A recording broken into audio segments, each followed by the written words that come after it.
ഒരു കപ്പ് പച്ചച്ചക്ക കുക്കറിലേക്കിട്ട് കറുമുറ മുറുമുറ 4 മണി പലഹാരം വളരെ പെട്ടെന്ന് തയ്യാറാക്കാം.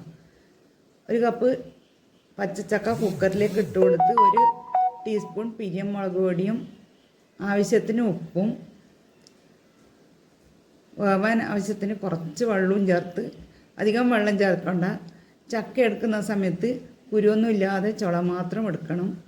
ഇനി ഇതിലേക്ക് വേവാൻ ആവശ്യത്തിന് വെള്ളവും പിരിയമുളക് പൊടി ഉപ്പും ഇട്ട് അടച്ച് വെച്ച് ഒരു വിസിൽ വരുന്ന സമയത്ത് ഓഫ് ചെയ്യാം. ഒരു വിസിൽ വരുമ്പോൾ വന്ന് ഓഫ് ചെയ്ത് തണുത്ത ശേഷം തുറന്നെടുത്തിട്ടുണ്ട്. ഇതിലൊരു വെള്ളമൊന്നുമില്ല. വെള്ളമില്ലാതെ ഇതുപോലെ അരച്ചെടുക്കണം. വെള്ളം ഉണ്ടെങ്കിൽ വെള്ളം എടുക്കാൻ പാടില്ല. ഇനി മിക്സി ജാറിലിട്ട് വെള്ളമൊന്നും ചേർക്കാതെ നൈസായിട്ട് അരച്ചെടുക്കണം. അരച്ചെടുത്ത മിക്സ് ഒരു പാത്രത്തിലേക്ക് ആക്കി പത്തരിപ്പൊടി, നൂൽപുട്ടിൻ്റെ പൊടി കുറച്ച് കുറച്ചായി ഇതിലേക്ക് ഇട്ട് കൊടുത്ത് കുഴച്ചെടുക്കണം. ഒരുമിച്ച് പൊടി ഇട്ട് കൊടുക്കാതെ കുറച്ച് കുറച്ചായി പൊടി ഇട്ട് കൊടുത്ത് കുഴച്ചെടുത്താൽ മതി. ഇനി ഇതിലേക്ക് കുറച്ചും കൂടെ പൊടി ഇട്ട് കൊടുക്കുന്നുണ്ട്. കുഴച്ച് ഉപ്പ് നോക്കണം. ഉപ്പ് ചക്കയിൽ ഇട്ട് കൊടുത്തതേ ഉള്ളൂ. ഈ പൊടിക്കും കൂടെ ഇതിൽ വെള്ളമൊന്നും ചേർക്കണ്ട. ആ ചക്കയിലുള്ള വെള്ളത്തോടെ തന്നെ കുഴച്ചെടുത്താൽ മതി. നല്ല സോഫ്റ്റായി കുഴച്ചെടുത്തിട്ടുണ്ട്. ഇനി ഇതിൽ 1/2 ടീസ്പൂൺ എള്ളും 1/2 ടീസ്പൂൺ നല്ല ജീരകവും 1/4 ടീസ്പൂൺ കായും കുറച്ച് എണ്ണ ചൂടാവാൻ വെച്ചിട്ടുണ്ട്. ചൂടായ എണ്ണയിൽ നിന്ന് 2 ടീസ്പൂൺ വെളിച്ചെണ്ണയാണ് ചേർത്ത് കൊടുക്കുന്നത്. വെളിച്ചെണ്ണയാണ് ചേർത്ത് കുഴച്ചെടുക്കുന്നത്. ഇനി ഇതൊന്ന് കുഴച്ചെടുത്തിട്ടുണ്ട്. ഇനി ഈ അച്ചിൻ്റെ ഉള്ളിൽ കുറച്ച് എണ്ണ തടവി കൊടുത്ത് നുറുക്കിൻ്റെ അച്ചാണ് ഇതിലേക്ക് ഇട്ട് കൊടുത്തിട്ടുള്ളത്. ഇനി കുഴച്ച് വെച്ച മാവ് കുറച്ച് കുറച്ചായി ഇതിലേക്ക് ഇട്ട് കൊടുത്ത് അതിൻ്റെ മൂടി അടച്ച്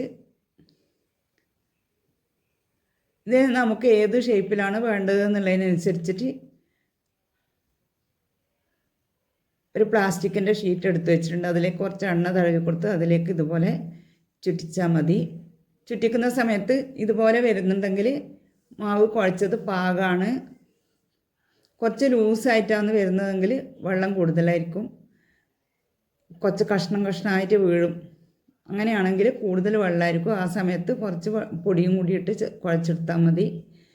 അച്ചൊന്ന് വീഴുന്നില്ലെങ്കിൽ മാവ് ടൈറ്റായിട്ടായിരിക്കും വീഴാത്തത്. ആ സമയത്ത് കുറച്ചും കൂടെ വെള്ളം ചേർത്ത്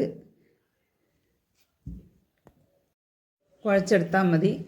എണ്ണ ചൂടായിട്ടുണ്ട്. ചൂടായ എണ്ണയിലേക്ക് ഇതുപോലെ അച്ചിൽ തന്നെ നേരിട്ട് നീളത്തിൽ വേണമെങ്കിൽ അങ്ങനെയും ഇതുണ്ടാക്കിയെടുക്കാം. ഇതിനെ അടിവശം രണ്ട് വശവും മൂത്ത് വരുന്ന സമയത്ത് കോരിയെടുക്കാം.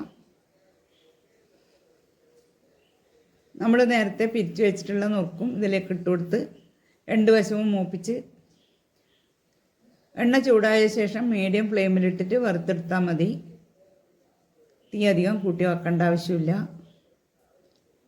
മുഴുവൻ നമുക്ക് ഇതുപോലെ വറുത്തെടുക്കാം. ഏത് ഷേപ്പിലാണ് വേണ്ടതെന്നുള്ളതിനനുസരിച്ചിട്ട് ഇത് തയ്യാറാക്കിയെടുക്കാം. ഇതുപോലെ ചെറിയ ചെറിയ പീസായിട്ടാണ് കഴിക്കാൻ ഇഷ്ടമുള്ളതെങ്കിൽ അങ്ങനെ ഉണ്ടാക്കാം. മുഴുവനും ഇതുപോലെ തയ്യാറാക്കി എടുത്തിട്ടുണ്ട്. നല്ല ടേസ്റ്റുള്ള കറുമുറ മുറുമുറ മുറുക്ക് തയ്യാറാക്കിയിട്ടുണ്ട്.